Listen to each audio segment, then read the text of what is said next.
Ponytown almost certainly has lore. I don't think that's really up for debate. I think it's almost certain that Ponytown has lore.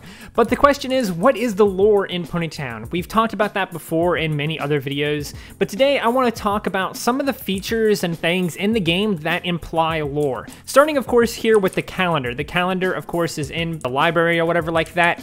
And the interesting thing about it is it's not listed as 7 days. It has 1, 2, 3, 4, 5 days. Every week is 5 days, and every month is 3 weeks. I find that very interesting. We can basically confirm that this is the case with multiple months because the last month before the winter update, this calendar was a different calendar, and of course it obviously had a totally different image on it, and it was still 5 days and everything like that. And I'm almost certain when spring comes around and the everything is updated for decoration wise, this will probably update again, and then again it will be 3 weeks at 5 days apiece. So this is some pretty interesting lore because that means that there's lesser days in a year, or maybe there's an extra month somewhere or something like that. Who knows? Maybe we're closer to the sun, because that's another thing too. Another thing too as well is that time moves really quickly. If we actually leave the library real quick and then come back, come right up here, you can see the clock up here. It actually moves pretty quickly. It's not like, these are like minutes that are going by. We can actually see this in the top right if we look at this. Like the minutes go by so quickly. It's like every couple of seconds, like a whole minute goes by. So now it's 1:16 p.m. Now it's 1:17 p.m. Now it's 1:18 p.m. And it just goes by. Every minute is like a second. So that should tell you something about how close we might be to the sun or whatever else like that. I'm not exactly sure the science on that. But another thing that implies lore, of course, is the globe that's also in the library. The library just added so many things, so many little details and things like that. The globe, I guess, technically it implies lore, but it's not really anything too interesting other than the fact that this is the shape of the Earth, apparently, in this universe and in this world or whatever like that. There is a lot of land masses is one thing that I'm really noticing about this. It almost seems to be more land mass than water. Is that a problem? Ooh, who knows? I don't know. That could be a problem. But I find that a little interesting.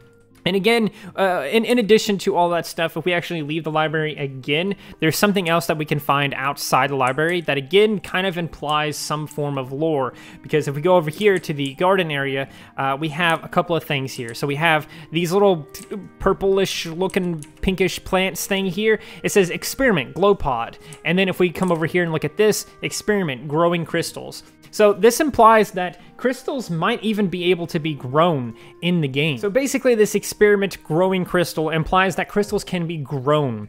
That implies that in the caves that the crystals must be growing naturally, not just like forming like a natural crystal like crystals form, whatever like that, but literally growing like a plant, because this is clearly what they're doing here.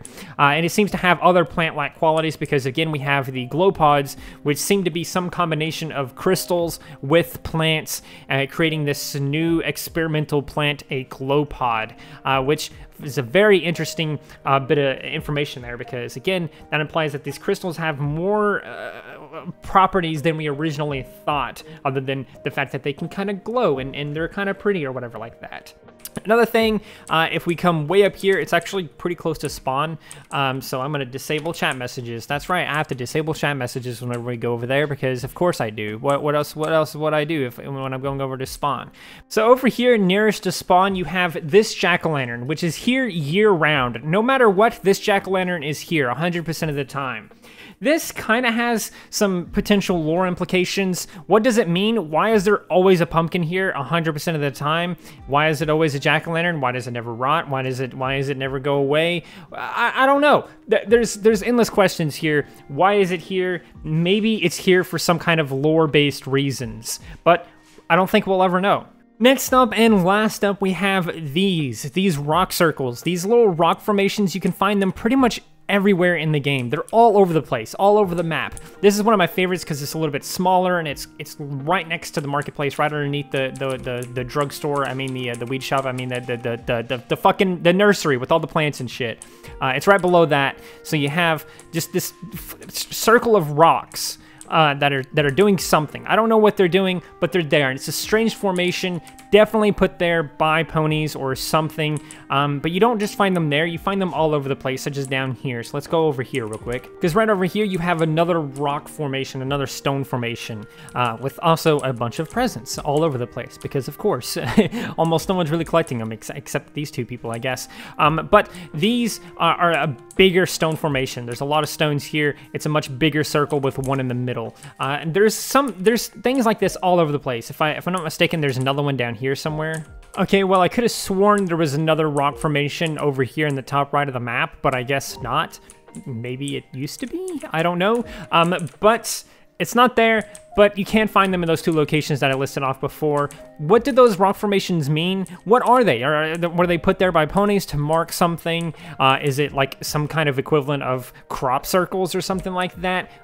Is it done by fairies? I bet it's done by fairies.